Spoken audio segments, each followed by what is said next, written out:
asshole. I like the way. Looks like we got us another hit. The media cover this issue based on their opinion. Countries should just delete their laws, bring down their borders, and accept every immigrant that wants to go in. But when asked what's the solution to the homelessness and sanitary issues in California, where Americans are currently struggling, their only solution is to raise the taxes. If a country can't deal successfully with the problems of their own population, how can that country be expected to take care of a few hundreds of thousands of immigrants coming through daily?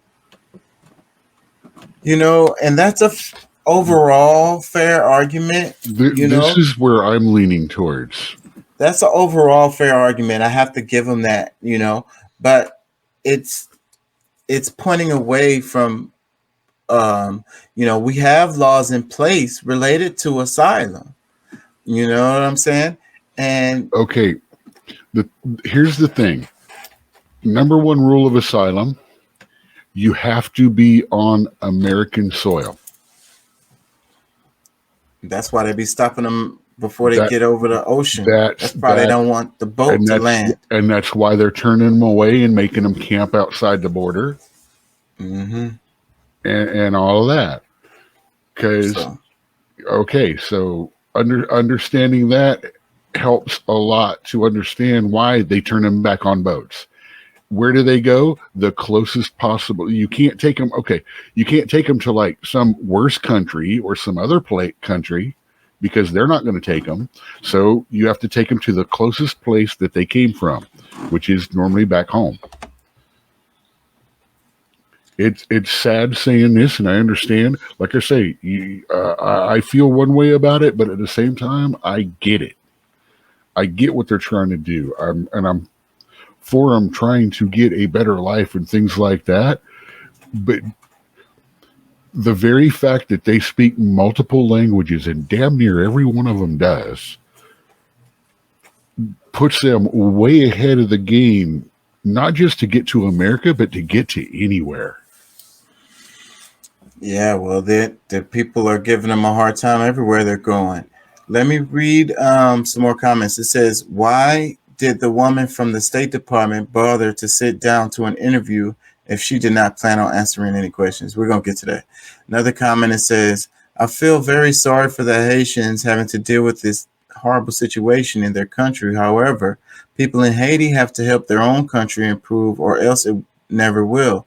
That is what most countries around the world had to go through. It's just that people today forget about the sacrifices previous generations made in order to help a country be stable today. Now, this person is ignorant to the fact that there is mad external forces involved in the situation in Haiti. Like, this is documented. I got a whole freaking... I got a paper I wrote about that. This obviously does not understand that there was an assassination and coup. All kinds of stuff. So many external pressures. I hadn't heard about the assassination and all of that yet. Shit, I did shows about it. I'm sorry. Haiti's, well, yeah, but I've not been able to be on for the last couple months, and it's happened during the time that I've been off. It's really, really, I've been going back to Haiti because their situation is deteriorating. Anyways, let's play some more of the video because they can explain this way better than I can. Word.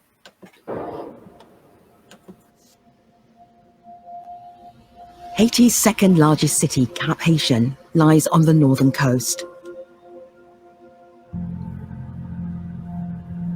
Some of the Haitians who were deported from the US were flown here. We've arranged to meet one of them. We're on our way to meet a young man who's been hiding out in the Haitian countryside. He was deported from the US last year, but he says he can't go home because a gang has threatened to kill him.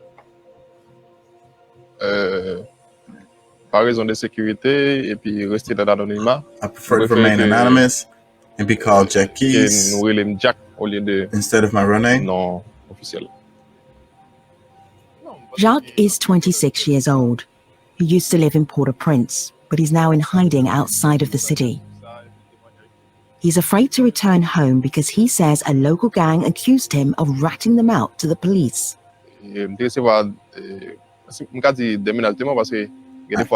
Because of the fact that two of them were arrested, they kept threatening me by saying if the two arrested guys are not released, they would get revenge by attacking me and my family. So I felt that being there could put my family in danger. I felt I had to leave. So I looked for ways to be able to leave. Eventually, I got the means and ended up going to Brazil. Like many Haitians who are fleeing dangerous conditions, Jacques made his way first to South America. From there, he traveled overland to the US-Mexico border, where he intended to seek asylum. Jacques arrived in Del Rio, Texas in September 2021, along with almost 15,000 Haitians. He lost all of his documents during his treacherous journey there.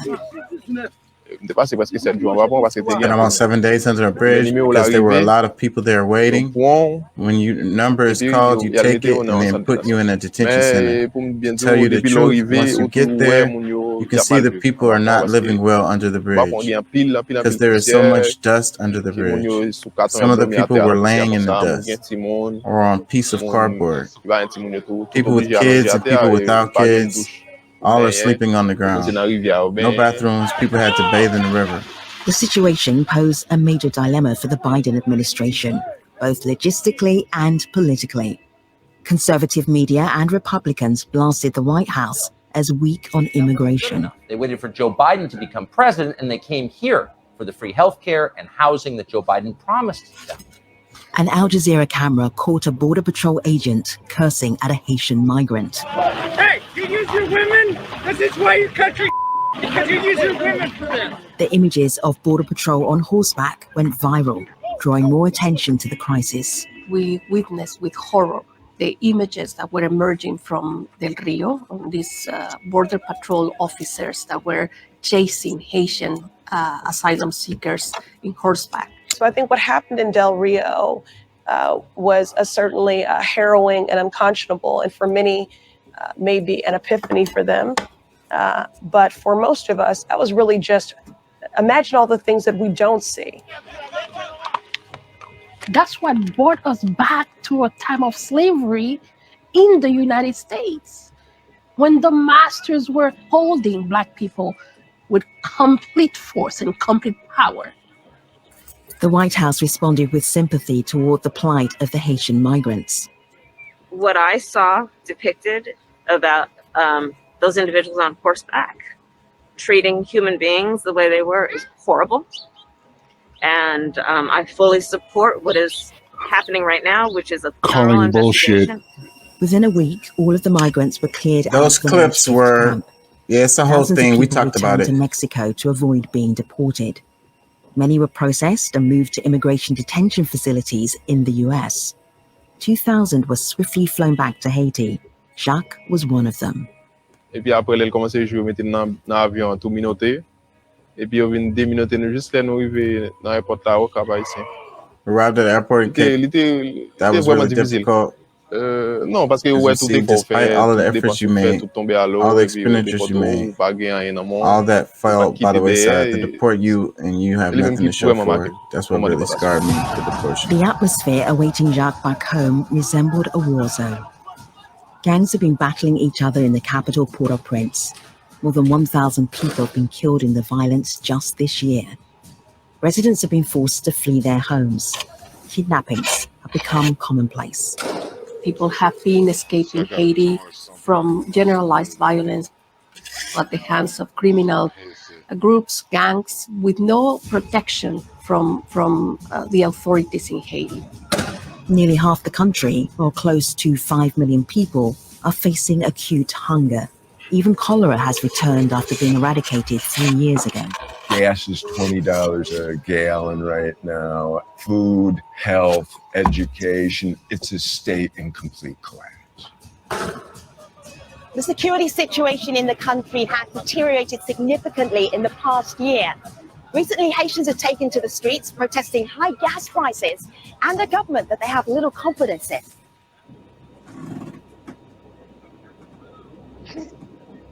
Starting in September 2021, the US conducted more than 200 flights, expelling more than 25,000 Haitians. How much did that cost? In protest, Dan Foote resigned his position as the Biden administration's special envoy for Haiti, calling the deportations inhumane and counterproductive. We're sending people back into hell, where anybody can get killed today just by standing in the wrong place. We're sending the little kids back there with them. They don't have a place to stay. Is that humane? Is that civilized? Are those American principles?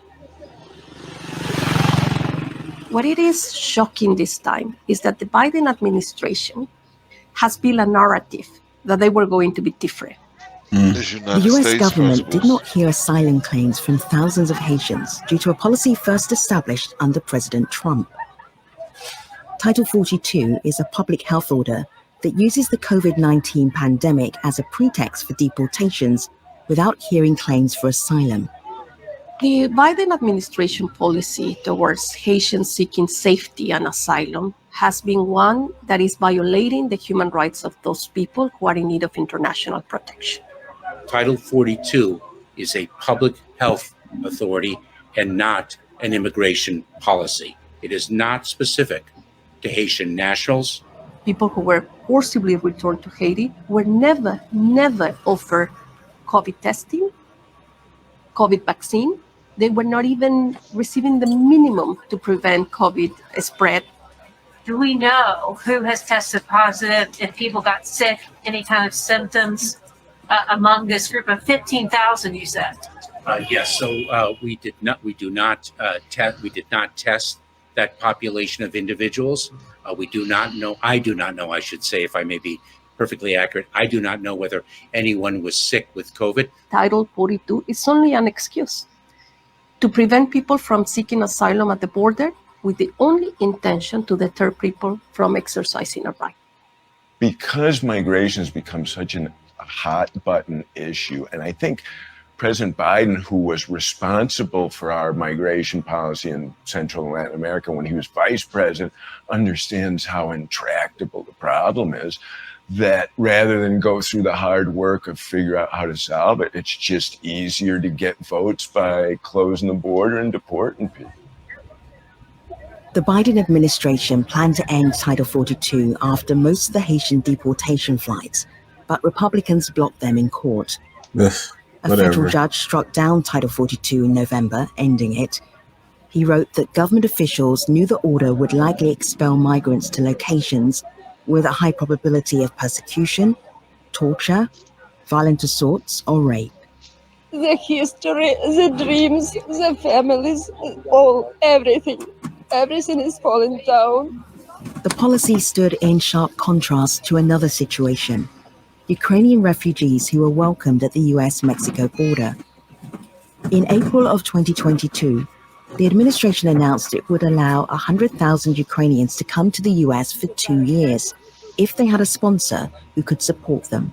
To have received Ukrainians with just a passport and be allowed in with respect, with dignity, with compassion, humanize their pain. That should be the norm. The next month, flights to Haiti rose dramatically. In May, more than 4,000 would-be asylum seekers were deported from the US. The Associated Press reported that out of 84 nationalities requesting asylum over a recent 3-year period, Haitians were dead last in their acceptance rate. I hate to be a broken record, but there does seem to be a pervasive and systemic anti-Black response. There's a disparate impact on Black immigrants.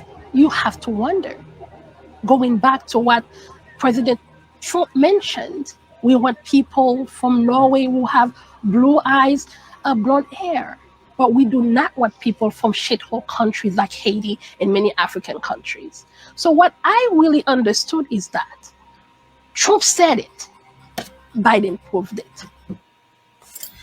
Okay, comments. You know, I know there's a lot of you know, just the strength of Haiti is very fearful. If they, because I know, like, I mean, regardless, I mean, I think they should allow a certain amount of